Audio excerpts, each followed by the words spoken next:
ഇപ്പോൾ വിവാദ പരാമർശവുമായി മുൻ പാക് ഹൈക്കമ്മീഷണർ രംഗത്ത് എത്തുന്നു. നാഗ്പൂരിലെ RSS കേന്ദ്ര കാര്യാലയത്തെ പരാമർശിച്ചാണ് അബ്ദുൾ ബാസിദിന്റെ ദുരൂഹ പോസ്റ്റ് വരുന്നത്. ഇന്ത്യയിലെ പാക് ഹൈക്കമ്മീഷണറായിരുന്നു അബ്ദുൾ ബാസിദ്, അതായത് RSS ഹെഡ്ക്വാർട്ടേഴ്സ് ഇൻ നാഗ്പൂർ എന്ന് ആശ്ചര്യ ചിഹ്നം ഇട്ടുകൊണ്ട്. അപ്പോൾ അതായത് ഇന്ത്യ പാകിസ്ഥാനിലെ ഭീകര കേന്ദ്രങ്ങൾ ആക്രമിച്ചപ്പോൾ, അതായത് അവിടുത്തെ പ്രധാനപ്പെട്ട കേന്ദ്രങ്ങൾ ആക്രമിച്ചപ്പോൾ തിരിച്ചിങ്ങോട്ട് ആക്രമിക്കണം എന്നായിരിക്കും അദ്ദേഹം ഉദ്ദേശിക്കുന്നത്. പക്ഷേ നാഗ്പൂർ വരെ വരാനുള്ള മിസൈൽ സംവിധാനങ്ങൾ ഇന്ത്യയുടെ വ്യോമ പ്രതിരോധ മാർഗങ്ങളെ കബളിപ്പിച്ച് പാകിസ്ഥാൻ ഉണ്ടോ? അതായത് ഏത് തരത്തിലും ഏതൊക്കെ രീതിയിലോ, കാരണം അങ്ങനെ വിറളി പൂണ്ട് ഓടുന്ന പാകിസ്ഥാനാണ് ഏത് രീതിയിലും, കാരണം അവരുടെ എല്ലാ സംവിധാനങ്ങളും പാളുന്നു. അപ്പോൾ ഒരു പോസ്റ്റ് ഇപ്പോൾ വരികയാണ്, RSS ഹെഡ്ക്വാർട്ടേഴ്സ് ഇൻ നാഗ്പൂർ. അപ്പോൾ അത് തീർച്ചയായും അതൊരു വാർ മോങ്കറിയാണ്.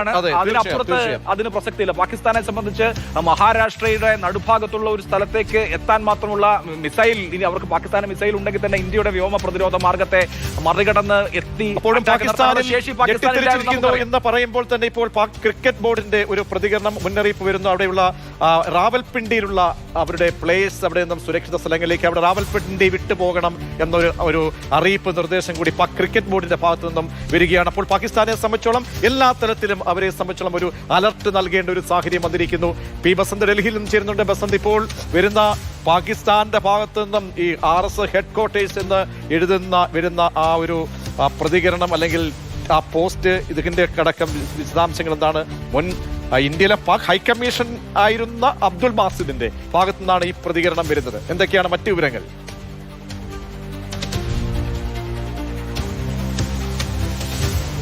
ഇന്ത്യയിലെ പാക് ഹൈക്കമ്മീഷണർ ആയിരുന്നു അബ്ദുൾ ബാസിത്ത് അല്പസമയം മുമ്പാണ് എക്സിൽ ഒരു വളരെ ദുരൂഹമായ ഒരു പോസ്റ്റ് പങ്കുവച്ചത്. അതിൽ പറയുന്നത് RSS ഹെഡ്ക്വാർട്ടേഴ്സ് ഇൻ നാഗ്പൂർ എന്നുള്ളതാണ്. അതായത് എന്താണ് ഇതുകൊണ്ട് ഉദ്ദേശിക്കുന്നത് എന്നറിയില്ല. പക്ഷേ അബ്ദുൾ ബാസിത്തിനെ പോലെ അവരുടെ ഡിപ്ലോമാറ്റിക് ഇതിലുള്ള ഏറ്റവും ഉന്നതനായ ഒരു വ്യക്തി ഇത്തരത്തിൽ ഒരു പോസ്റ്റ് പങ്കുവെക്കുമ്പോൾ അതിൽ ദുരൂഹത കാണേണ്ടതുണ്ട്. പ്രത്യേകിച്ചും നാഗ്പൂരിൽ വരെ വന്ന് RSSന്റെ ഹെഡ്ക്വാർട്ടേഴ്സ് എന്നുള്ള തരത്തിൽ പറയുമ്പോൾ എന്താണ് അതുകൊണ്ട് അദ്ദേഹം ഉദ്ദേശിക്കുന്നത് എന്നറിയില്ല. പക്ഷേ എന്നാലും ഈ പോസ്റ്റ് വളരെയധികം ഇപ്പോൾ ചർച്ച ചെയ്യപ്പെടുന്നുണ്ട്.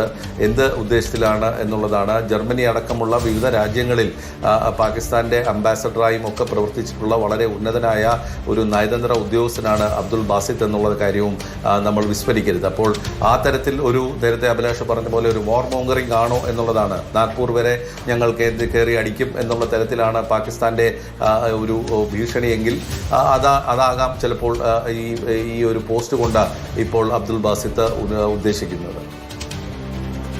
അബ്ദുൾ ബാസിത്തിന്റെ ഭാഗത്തുനിന്ന് പ്രകോപനപരമായ പരാമർശം ഉണ്ടാകുന്നു. അതേസമയം തന്നെ പാകിസ്ഥാനിലെ ഡ്രോൺ ആക്രമണം പാകിസ്ഥാൻ തന്നെ സ്ഥിരീകരിച്ചിട്ടുണ്ട്. പാകിസ്ഥാൻ ഔദ്യോഗികമായി തന്നെ സ്ഥിരീകരിച്ചിട്ടുണ്ട്. പാകിസ്ഥാൻ നേരിടുന്ന പ്രതിസന്ധി, പാകിസ്ഥാൻ ഇപ്പോൾ ഇന്ത്യയുടെ ഡ്രോണുകൾ ഏറ്റ് റാവൽപിണ്ടിയിൽ നിന്നും ലാഹോറിൽ നിന്നുമൊക്കെ ആളുകളെ ഒഴിപ്പിക്കേണ്ട സാഹചര്യത്തിലേക്ക് പോവുകയാണ്. US കോൺസുലേറ്റ് ജനറൽ ആണ് പാകിസ്ഥാനിലെ ലാഹോറിൽ നിന്ന് സുരക്ഷിത സ്ഥാനത്തേക്ക് മാറാൻ സ്വന്തം പൗരന്മാരോട് ആവശ്യം